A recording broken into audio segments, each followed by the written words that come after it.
ఇప్పుడు ఎన్టీడీబీ రిపోర్టు ఏమిచ్చింది అనేది మనందరం చూసినాం, మనందరం విన్నాం. వాళ్ళు ఎందుకంటే వాళ్ళకి అవసరం వచ్చినప్పుడు, వాళ్ళకి కావాల్సినప్పుడు వాళ్ళు ఇష్టం వచ్చినట్టు వర్ణించుకొని వాళ్ళు మాట్లాడడానికి, వాళ్ళు ఇష్టం వచ్చినట్టు జగన్మోహన్ రెడ్డి గారిని టార్గెట్ పెట్టడానికి వాడుకోవడంతో పాటు వీళ్ళు సిట్టు విచారణ చేసినప్పుడే సిట్టు పైన నమ్మకం లేదనే ఉద్దేశంలో భాగంగా వైవి సుబ్బారెడ్డి గారు సుప్రీంకోర్టుకు వెళితే సుప్రీంకోర్టు చెప్పింది, అయ్యా అది ఆంధ్రప్రదేశ్ కు సంబంధించినటువంటి మీకు సంబంధించింది మాత్రమే కాదు, తిరుమల తిరుపతి దేవస్థానం పవిత్రమైంది. ఆ పవిత్రతను కాపాడాలంటే మీ ఒక్కరితో కాదు, మీరేదో మీ రాజకీయ స్వార్థం కోసం సిట్ వేసుకుంటారు. ఆ సిట్టు మీరు ఎట్లా చెప్తే ఉంటుంది, మీరు సిట్టు కాదు కానీ సిబిఐ దర్యాప్తు వేయాల్సిన అవసరం ఉంటుంది అని చెప్పి సుప్రీంకోర్టు చెప్పడం జరిగింది. సుప్రీంకోర్టు చెప్పిన తర్వాత దానికి సంబంధించి సుప్రీంకోర్టు సిబిఐ దర్యాప్తు వేసిన తర్వాత సిబిఐ ఇచ్చినటువంటి రిపోర్ట్ లో వీళ్ళకి ఎక్కడ ఆవు పువ్వు కానీ, పంది పువ్వు కానీ, లేక చేప నూనె కానీ కలిసినట్టు ఎక్కడ వాళ్ళు నిర్ధారణ చేయలే. కానీ వీళ్ళు ఇష్టం వచ్చినట్టు వీళ్ళే వర్ణించుకుంటున్నారు. ఎందుకంటే పెద్ద అపచారం చేసినారు. ఈ పెద్ద అపచారం చేసినప్పుడు ఈ అపచారాన్ని కప్పిపుచ్చుకోవాలంటే ఏం చేయాలంటే జగన్మోహన్ రెడ్డి గారి మీద ఎటు తిరిగి ఈ నిందను మోపాల్సిన బాధ్యత మనం తీసుకోవాలనే ఉద్దేశంలో భాగంగా చంద్రబాబు నాయుడు గారు సర్వ ప్రయత్నం చేసినారు. సర్వ ప్రయత్నం చేసినప్పుడు జనం ఎక్కడ ఏకీభవించడం లేదు. జనం ఏకీభవించినప్పుడు చంద్రబాబు నాయుడు గారు కేబినెట్ మినిస్టర్ మీటింగ్ పెట్టుకుని మీటింగ్ లోనే తిట్టడం జరిగింది. వాళ్ళని ఏదా మీరు ఎవరు మాట్లాడలే, నేను ఒకనే మాట్లాడాలా, నాకు ఒకరికే సంబంధమా, మీరు ఎవరు మాట్లాడకపోతే ఎవరు నమ్ముతారు అనేది నమ్మరు కదా అని చెప్పినారు. వాళ్ళు వీళ్ళు అందరూ కలిసి మాట్లాడినా కూడా అప్పటికీ నమ్మకం పుట్టలేదు. అప్పటికీ నమ్మకం కలగకపోతే ఏం చేస్తున్నారంటే, అరే మనం కూటమి కదా, కూటమిలో 3 పార్టీలు ఉన్నాయి కదా, 3 పార్టీలు కలిసి మాట్లాడితే అన్నా నమ్ముతారేమో జనము, 3 పార్టీలను కలుపుకోవాల్సిన బాధ్యత కూటానికి నేను ముఖ్యమంత్రిగా బాధ్యత వహించినటువంటి చంద్రబాబు నాయుడు గారు చేయాలనే ఉద్దేశంలో భాగంగా పవన్ కళ్యాణ్ గారిని కూడా పిలిపించుకొని మీటింగ్ వేసుకొని మళ్ళీ బీజేపీలను కలుపుకోవాలి. కేవలం పవన్ కళ్యాణ్ గారిని మాత్రమే పెట్టుకున్నారు. పెట్టుకుని అక్కడ డిస్కషన్ చేసి, ఆ డిస్కషన్ చేసిన తర్వాత ఇద్దరం కలిసి మాట్లాడదాం, ఇద్దరం కలిసి మాట్లాడితే ప్రజలు నమ్ముతారు, నమ్మేదానికి ప్రయత్నం చేద్దామని చేసినారు. ఎవరు ఎన్ని ప్రయత్నాలు చేసినా వీళ్ళు చేసినంత బొట్టుకమని తెలుసు, వీళ్ళు చేసినంత అబద్ధమని తెలుసు, వీళ్ళు చేసినంత కేవలం జగన్మోహన్ రెడ్డి గారిని టార్గెట్ పెట్టుకొని మాట్లాడాలనే ఉద్దేశంలో భాగంగా మాట్లాడడంతో పాటు ఈ మామూలుగా మాట్లాడితే జగన్మోహన్ రెడ్డి గారిని వేరే రకాలుగా మాట్లాడితే ఎవరు ప్రజలు నమ్మే పరిస్థితులు లేరు. కానీ కేవలం తిరుమల తిరుపతి దేవస్థానాన్ని మాత్రమే మనం తీసుకుంటే బాగుంటుంది అనే ఉద్దేశంలో భాగంగా లడ్డు ప్రసాదానికి సంబంధించినటువంటి డిస్కషన్ వీళ్ళు పెట్టుకొని ఇలా ఉద్దేశపూర్వకంగా చేసినటువంటి ఈ కాన్సెప్ట్ 20 జూన్ నెలలో, అది దాదాపు జూన్ నెల 26వ తేదీ అనుకుంటా, 26 ఆ ప్రాంతంలో 2024లో దీని శాంపుల్ తీసుకోవడం జరిగింది. వీళ్ళు ముఖ్యమంత్రిగా వచ్చిన తర్వాత శాంపుల్ తీసుకున్న తర్వాత వీళ్ళు దానిపైన ఆరోపణలు చేస్తున్నారు. కానీ జగన్మోహన్ రెడ్డి గారి కన్నా ముందు చంద్రబాబు నాయుడు గారు 2018 ఫిబ్రవరి 17వ తారీఖుని ఈ బోలేబాబు అనే క్యాండిడేట్ ను ఇంటర్వ్యూ చేసినటువంటి వ్యక్తి చంద్రబాబు నాయుడు గారు. మరి వీళ్ళందరూ తప్పులు చేసి, వీళ్ళందరూ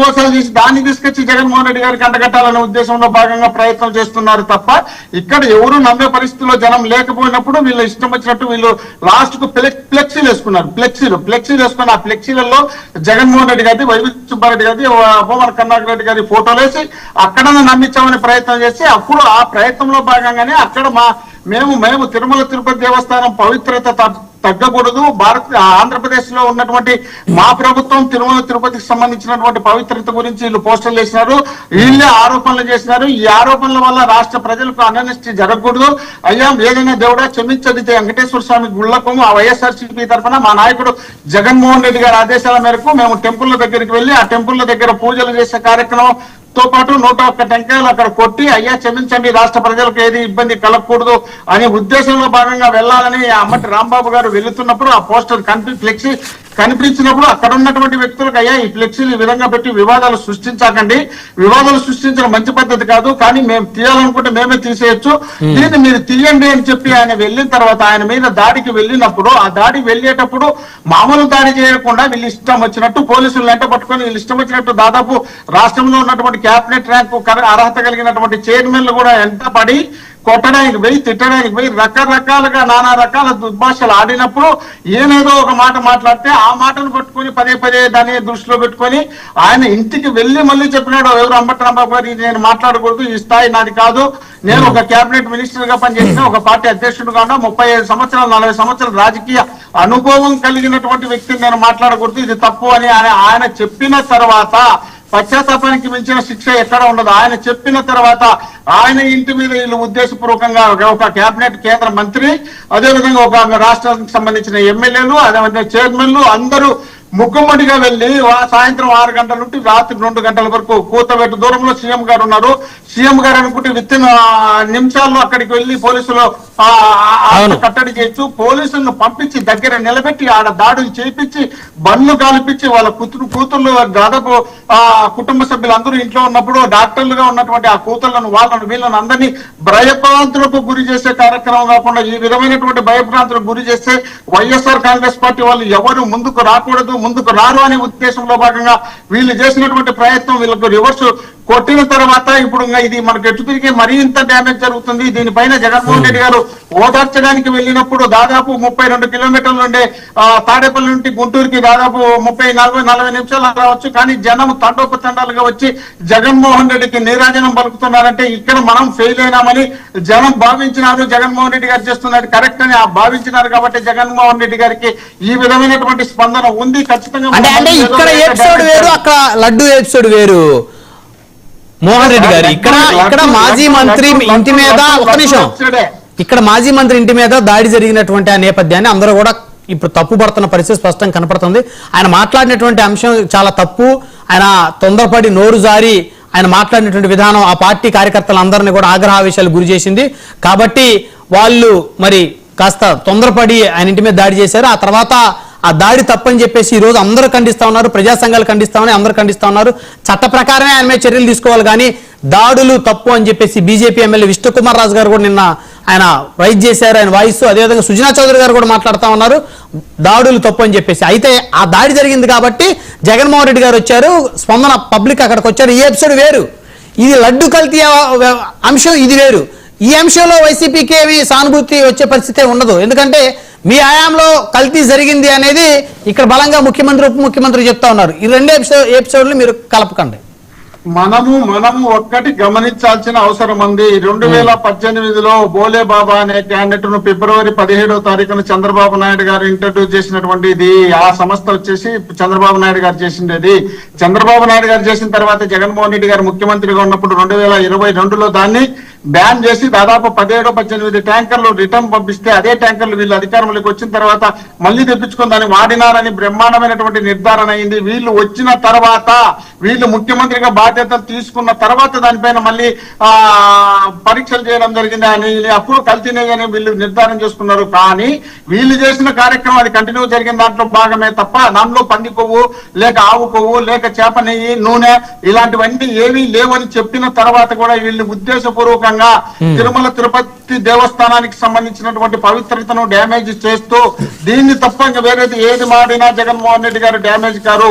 జగన్మోహన్ రెడ్డి గారిని డ్యామేజ్ చేయాలంటే ఇదే కారణం, ఇదే కాన్సెప్ట్ మనం ముందుకు వెళ్ళాలనే ఉద్దేశంలో భాగంగా వాళ్ళు ఫిక్స్ గతంలో కూడా వెంకటేశ్వర స్వామి వారికి 7 కొండలు ఎందుకు 2 కొండలు చాలు అని చెప్పేసి అన్నారు అనేటువంటి ఒక అంశాన్ని కూడా ఈ రోజు ప్రెస్ మీట్ లో ముఖ్యమంత్రి గారు ఉప ముఖ్యమంత్రి గారు మాటల్లో మాట్లాడారు. విన్నారా మీరు ఆ అంశం? మా దురదృష్టం ఎట్లుందంటే ఆంధ్రప్రదేశ్ లో మాకు ఒకే ఒక పార్టీ ఒకే ఒక ఛానల్. వీళ్ళ అదృష్టం ఎట్లుందంటే రాష్ట్రంలో ఉన్నటువంటి దేశంలో ఉన్నటువంటి పార్టీలు అన్ని వీళ్ళకు తోడు వీళ్ళకి అన్ని ఛానళ్లు సపోర్టు. రాజశేఖర రెడ్డి గారు ముఖ్యమంత్రిగా ఉన్నప్పుడు అక్కడ ఒక జయచంద్ర నాయుడు అనే వ్యక్తి తిరుమల తిరుపతి దేవస్థానానికి సంబంధించింది 1975లో దీనికి ఒక జీవో ఉంది. ఈ జీవో 2 కొండలే ఉన్నాయి. అది ఎప్పుడో బ్రిటిష్ వాళ్ళు ఇచ్చినటువంటి జీవోను పట్టుకొని ఇది 2 కొండలే ఉన్నాయి. ఈ 2 కొండలున్న ప్రాంతంలో ఎన్నికలు జరపాలి, తిరుమలలో ఎన్నికలు జరపాలనే ఉద్దేశంలో భాగంగా అతను వెళ్ళినప్పుడు రాజశేఖర రెడ్డి గారు అక్కడ జీవో ఇచ్చినారు. జీవో నెంబర్ MS 745, 746, 47 2 జీవోలు. ఒకటి అక్కడ ఎన్నికలు జరగడానికి వీలు లేదని అన్యమత ప్రచారాలు జరగకూడదని రాజశేఖర రెడ్డి గారు తీర్మానం చేయడంతో పాటు జీవో ఇవ్వడంతో పాటు అది 2 కొండలు కాదు 7 కొండలు అని ఇచ్చినటువంటి ముఖ్యమంత్రి రాజశేఖర రెడ్డి గారు. అలాంటి రాజశేఖర రెడ్డి గారిని దృష్టిలో పెట్టుకొని వీళ్ళు తీసుకొచ్చినటువంటి ప్లాన్ అది రాజశేఖర రెడ్డి గారి మీద రుద్ది ఎటు రాజశేఖర రెడ్డి క్రిస్టియన్ మతాన్ని అభిమానిస్తాడు కదా, అలాంటి రాజశేఖర రెడ్డి గారి మీద ఇలాంటి రుద్దితే నమ్ముతారనే ఉద్దేశంలో భాగంగా చేసినటువంటి ఈ కార్యక్రమాన్ని అప్పటి నుండి ఇప్పటి వరకు వాళ్ళు వాడుకుంటూనే ఉన్నారు. వీళ్ళ అదృష్టం ఏంటంటే వీళ్ళు అబద్ధాలు అయితే కంటిన్యూగా చెప్పగలుగుతారు. మా దురదృష్టం ఏమంటే నిజాలు కూడా మేము చెప్పే ఆ పరిస్థితి మాకు ఆ ఇంట్రెస్ట్ కూడా ఉన్నది ఉన్నట్టు చెప్పి ఆ ఒక్కరోజే చెప్తారు. కంటిన్యూగా అయితే అది అబద్ధం అంటారా? రాజశేఖర రెడ్డి గారు 7 కొండలు కాదు 2 కొండలు చాలు అనేటువంటి కాన్సెప్ట్ ఏదైతే ఆయన ఏదో తీసుకురావాలనుకున్నారని ఇప్పుడు నాయకులు చెప్తున్నది అబద్ధం అంటారు.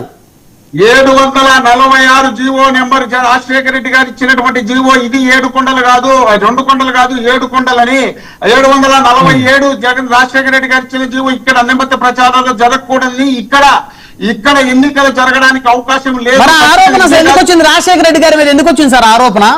రాజశేఖర రెడ్డి గారు ఉన్నప్పుడు ఇక్కడ జయచంద్ర నాయుడు అనే వ్యక్తి దాన్ని తీసుకొచ్చి 2 కొండలని చెప్పినారు కాబట్టి సంబంధం లేనటువంటి విషయాన్ని రాజశేఖర రెడ్డి గారి మీద రుద్దడానికి చంద్రబాబు నాయుడు గారు మంచి గట్టుకులు కాబట్టి ఇలాంటి అవకాశాన్ని రాజశేఖర రెడ్డి గారి మీద రుద్దుదామనే ఉద్దేశంలో భాగంగా రుద్దినారు తప్ప రాజశేఖర రెడ్డి గారు ఇచ్చినటువంటి జీవో మీరు తెచ్చుకొని చూడండి.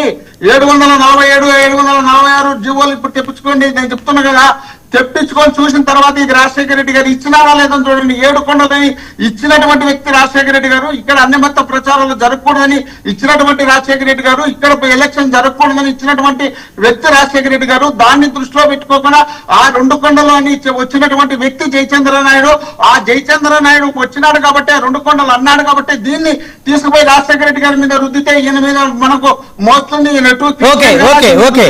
బాగుంటుందనే ఉద్దేశంలో భాగంగా వీళ్ళు చేసినటువంటి ప్రయత్నం తప్ప రాజశేఖర రెడ్డి గారు ఏ ఒక్క రోజు 7 కొండలకు సంబంధించి కానీ తిరుమల తిరుపతి దేవస్థాన పవిత్ర